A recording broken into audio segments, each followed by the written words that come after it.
Thank you for logging on with us here at 41NBC.com. I'm Kyle Warnke. A man is dead after running away from police while being questioned. Happened around 3:30 this morning. Macon police officers were questioning two men who were parked at the Presidential Parkway Shopping Center. According to a news release, the men became combative toward the officers. One ran away and jumped a fence. The backside of that fence had a large drop-off. The man fell to his death when he jumped it. Macon Police and the GBI are continuing to investigate.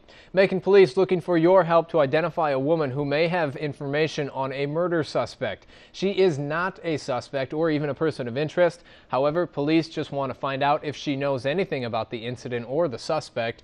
Surveillance cameras at Food Mart 721 on Pionona Avenue took this photo on May 31st around 6 a.m. That woman may have left the store in a gray or silver Toyota Camry. If you have any information, call Macon Police. Accused killer Stephen McDaniel's lawyers are once again asking for a lower bond. His defense team filed the motion Monday, arguing the $850,000 bond is too much since this is no longer a death penalty case. McDaniel's attorneys Floyd Buford and Franklin Hogue plan to prove McDaniel isn't a threat to his family in Lilburn so he can be released to them. If the judge denies that motion, they then plan to ask that McDaniel be allowed to go to either of his attorney's offices to work on his case every Friday. The Milledgeville Ethics Committee found parts of the complaint filed against a city councilman are valid and they are opening an investigation. The complaint claims Councilman Philip Joyner did not attend state-mandated training the city paid for, and he misused city funds during a convention in Iowa back in 2011. They denied the harassment claim, saying it didn't fall under the ethics ordinance. The board will start to collect documents and evidence from the city. A hearing is scheduled for July 16th. Some Bibb County commissioners not too happy about recent complaints from Macon City Council that the public pools are closed this summer. Some council members are asking the county to speed up the process of getting those pools open. Commissioner Lonzie Edwards spoke out at a meeting Tuesday saying the city handed the pools over to the county in terrible shape, so they're in no position to criticize. The Booker T. Washington, East Macon, and Memorial Park pools all opened Tuesday. And now that July nonpartisan elections are on hold, Bibb County Attorney Virgil Adams will send a letter this week answering the Department of Justice's questions about those elections. This comes after Adams met with Bibb County lawmakers Monday. The DOJ asked for more information, including documented minutes of meetings where officials discussed those election changes. Adams says he still has to speak with Representative Alan Peake before he sends in his response to the DOJ. A Warner Robins city councilman is hoping to get your vote in order for him to lead the city.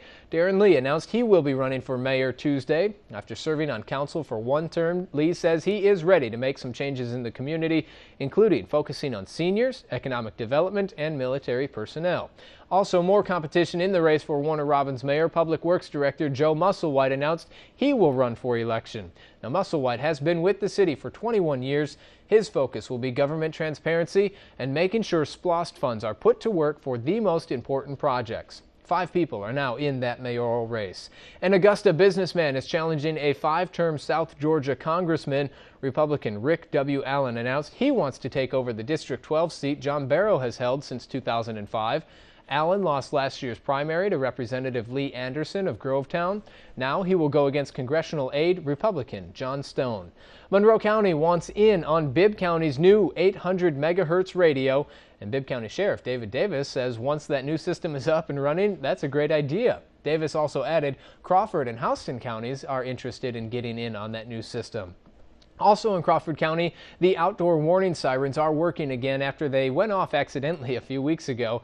Crawford County EMA figured out a lightning strike probably caused that problem. Residents immediately called officials to see if there was actually an emergency when it happened. The Crawford County EMA will be testing the system twice this week beginning June 8th.